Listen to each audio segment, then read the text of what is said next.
नमस्कार दोस्तों, एक बार फिर से आप सभी का मैं बहुत बहुत स्वागत करता हूं। दोस्तों, क्या किसी की मौत का मुद्दा चुनावी हो सकता है?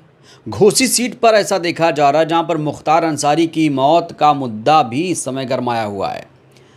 दोस्तों, 2014 के चुनाव में जब कौमी एकता दल से मुख्तार अंसारी ने चुनाव लड़ा था, तो मुख्तार अंसारी को करीब 2 लाख वोट मिले थे और यही बीजेपी की जीत की वजह बना था 2014 में। कहा जाता है कि अगर मुख्तार अंसारी ने 2014 में चुनाव नहीं लड़ते तो बीजेपी यहां कभी नहीं जीत पाती। लेकिन 2019 में भारतीय जनता पार्टी घोसी सीट हार गई। 2019 के चुनाव में बसपा के उम्मीदवार ने जीत हासिल की। दोस्तों, जहां तक मायावती जी का सवाल है, तो मायावती जी ने इस बार टिकटों का बंटवारा बड़ा अच्छा किया, खासतौर से पूर्वांचल के इलाके में। अगर मैं घोसी की स्पेसिफिक बात करूं, तो घोसी में बालकृष्ण चौहान जो पूर्व सांसद हैं, मायावती जी ने घोसी में बालकृष्ण चौहान को उतार कर मुकाबले को बेहद रोचक बना दिया है। दोस्तों, पिछड़े वोटों में खास तौर से सेंधमारी हो जाएगी इस बार, और मायावती जी ने राज्य भर की टेंशन अपने उम्मीदवार को उतार कर ही बढ़ा दी थी, और रही सही जो कसर है वो जातीय समीकरण ने पूरा कर दिया है। दोस्तों, आपको बता दूं कि आज 13 लोकसभा सीटों पर मतदान हो रहा है। एग्जिट पोल भी सामने आ चुके हैं। एग्जिट पोल उसे कहते हैं जब जनता से राय ली जाए, वोट डालने के बाद जनता ने क्या कहा। तो दोस्तों, एग्जिट पोल में भी घोसी में खास तौर से एनडीए की हार हो रही है, और हार की कहीं ना कहीं बौखलाहट भी अब ओपी राजभर के चेहरे पर नज़र आ रही है। दोस्तों, ओपी राजभर की ज़बान और उनका जो चेहरा है, जो आंखें हैं, वो साथ नहीं दे रही हैं। वो बोलते कुछ हैं और चेहरे पर भाव कुछ और नज़र आ रहा है। दोस्तों, ओपी राजभर ने प्रधानमंत्री नरेंद्र मोदी की तारीफ़ करनी शुरू कर दी है और कहा कि जो 500 साल में नहीं हुआ, मोदी सरकार ने 10 साल में कर दिया, और अब तो महिलाओं की बल्ले बल्ले है, जनता खुशी से झूम रही है, राम राज है। इस तरीके की बात कर रहे हैं। राजनीतिक विश्लेषक तो ये कह रहे हैं कि ओपी राजभर शायद भूल गए कि ओपी राजभर को घोसी सीट इसलिए दी गई थी जिससे ये सीट फंस जाए, ओपी राजभर के बेटे चुनाव हार जाएं। और दोस्तों, ऐसा लग रहा है, एग्जिट पोल के नतीजे देखें तो ऐसा लग रहा है कि जो ओपी राजभर के बेटे अरविंद राजभर हैं, वो ये सीट गंवा रहे हैं, और असली नतीजा आपको 4 जून को पता चल जाएगा। चलिए दोस्तों, आपको दिखाते हैं ओपी राजभर ने क्या कुछ कहा है। जब वोटिंग शुरू हुई तो क्या कुछ कहा, कैसे नरेंद्र मोदी की तारीफ़ कर रहे हैं, लेकिन ऐसी तारीफ़ कर रहे हैं कि वो टेंशन में लग रहे हैं, चेहरे का भाव कुछ और है, ज़बान कुछ और है। ज़रा देखिए ओपी राजभर क्या कह रहे हैं। लोगों को ये विश्वास है कि जो काम 500 साल में नहीं हुआ, उस काम को मोदी जी ने 10 साल के अंदर भगवान राम का मंदिर, भव्य मंदिर बनवा दिया। नौजवानों को इस बात का भरोसा हो गया है कि मोदी जी के राज में आने वाले दिनों में रोजगार परक शिक्षा लागू हो जाएगी।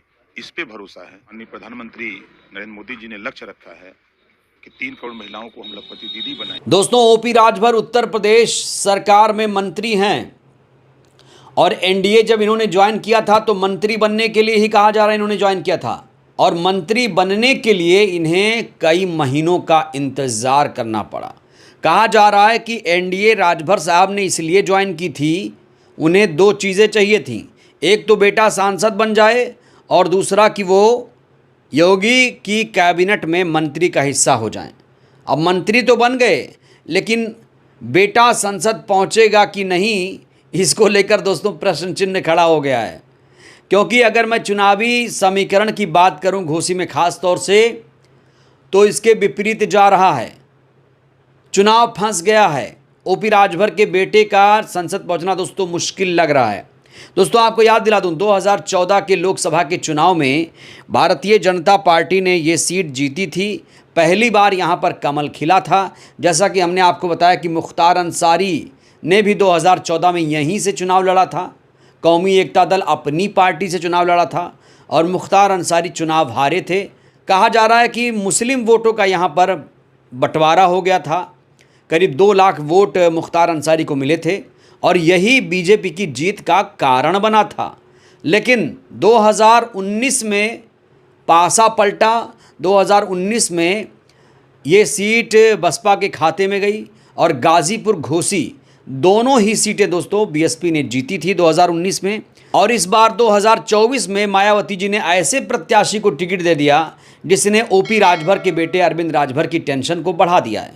क्योंकि दोस्तों चौहान प्रत्याशी मायावती जी ने उतारा है, जाहिर तौर पर यहाँ पर वोटों, पिछड़े वोटों में बंटवारे की जो राह है वो जाहिर तौर पर आसान होती हुई नजर आ रही है। दोस्तों अगर मैं चुनावी समीकरण की घोसी में बात करूं तो यहाँ पर दलितों की जो आबादी है करीब करीब 4 लाख है, वहीं पर मुस्लिमों की जो आबादी है करीब करीब 2 से 3 लाख है, राजभर यादव मिला लिया जाए जो 3 लाख पहुँच जाते हैं, और लोनिया चौहान की बात करें तो 1.5 लाख आबादी इनकी भी है, राजपूत ब्राह्मण वैश्य को मिला दिया जाए तो करीब करीब 2 लाख इनकी आबादी पहुँच जाती है। और अगर इन जातीय समीकरण को देखा जाए दोस्तों तो दलित वोटर तो मायावती जी के साथ रहता है। अब इसमें जो लोनिया चौहान है इसको भी 1.5 लाख में आप बांट लीजिए, करीब करीब 3 लाख दलित पकड़ लीजिए, 1 लाख ये 4 लाख, और मुस्लिम में भी 1 लाख मान लीजिए तो 5 लाख, करीब करीब 5 लाख वोट दोस्तों बीएसपी यहाँ से ला सकती है। 5 लाख वोट घोसी में बसपा को इस बार मिल सकता है अगर मैं इस जातीय समीकरण को देखूं तो। ऐसा नहीं है कि राजपूत ब्राह्मण वैश्य बसपा को वोट नहीं करते हैं, वो भी इसे वोट करते हैं। तो यहाँ पर मुकाबला सीधे सीधे त्रिकोणीय लग रहा है, लेकिन पलड़ा यहाँ पर दोस्तों भारी है बसपा का। बड़ा सवाल अब क्या करेंगे ओपी राजभर? अगर चुनाव हार जाएंगे तो फिर क्या करेंगे? क्या एनडीए का साथ छोड़ देंगे? दोस्तों आपको याद दिला दूं, ओपी राजभर बहुत पुराने नेता हैं, बसपा के साथ भी जुड़े थे, कांशीराम जी के साथ काम किया, कांशीराम जी को अपना गुरु बताते हैं और अब अपनी पार्टी बना ली है। और पार्टी ने 2022 के विधानसभा के चुनाव में अच्छा प्रदर्शन किया और 6 विधायक जीत कर आए। इन्हें पियर का चाचा भी कहा जाता है, पूर्वांचल में इनकी पैठ है, इसमें कोई दो राय नहीं है। अगर ओपी राजभर की यहाँ पूर्वांचल में पैठ नहीं होती तो भारतीय जनता पार्टी इन्हें अपने साथ नहीं लेती। भारतीय जनता पार्टी उसी को साथ लेती है जिससे उसको फ़ायदा पहुँचे, चुनावी फ़ायदा हो। हालांकि ओपी राजभर खुद को ये समझते होंगे कि उनका फ़ायदा होगा, लेकिन ओपी राजभर से कहीं ज़्यादा फ़ायदा भारतीय जनता पार्टी को ओपी राजभर से होगा दोस्तों। क्योंकि ओपी राजभर के जो बेटे अरविंद राजभर हैं वो सुभाषपा के प्रत्याशी के तौर पर नहीं बल्कि एनडीए के प्रत्याशी के तौर पर वो जाने जा रहे हैं। एनडीए के प्रत्याशी, यहाँ पर बीजेपी का सिंबल नहीं होगा, यहाँ छड़ी और साइकिल और हाथी का सिंबल आपको दिख रहा है। तो यहाँ पर दोस्तों हाथी की चाल जो घोसी में है वो मस्त हो गई है। अब ओपी राजभर नरेंद्र मोदी की तारीफ़ करें, दिल से करें ना करें, ये तो उनकी अपनी बात है, लेकिन दोस्तों 4 जून के बाद माना जा रहा है कि ओपी राजभर भी पलटी मार सकते हैं। अगर ओपी राजभर के बेटे संसद नहीं पहुंचे तो उन्हें एक बहुत बड़ा धक्का लगेगा। और जिस तरीके से रुझान आ रहे हैं, जिस तरीके से एग्जिट पोल के नतीजे बता रहे हैं, उसमें साफ तौर पर लग रहा है कि एनडीए ये सीट गंवा रही है। घोसी गाजीपुर सीट खास तौर से दोस्तों एनडीए के लिए बहुत भारी पड़ रहा है जीतना। यहाँ पर बसपा इंडिया गठबंधन पूर्वांचल में अच्छा प्रदर्शन कर रहे हैं। बीजेपी भी 3 से 4 सीटें जीत सकती है। अगर पूर्वांचल की 13 सीटों की बात करें तो 4 से 5 सीटें बसपा भी निकाल सकती है, 3 से 4 सीटें इंडिया गठबंधन भी यहाँ पर निकाल सकती है। दोस्तों आपको याद दिला दूँ 2019 के लोकसभा के चुनाव में पूर्वांचल की इन्हीं 13 सीटों में से 2 सीटें हमने बताया आपको, घोसी और गाजीपुर सीट बीएसपी ने जीती थी। बहरहाल दोस्तों इस वीडियो में फ़िलहाल के लिए बस इतना ही। आपको क्या लगता है, क्या 4 जून के बाद ओपी राजभर पलटी मारेंगे? आपको क्या लगता है? अपनी प्रतिक्रिया आप ज़रूर दीजिए। बहुत बहुत धन्यवाद, शुक्रिया।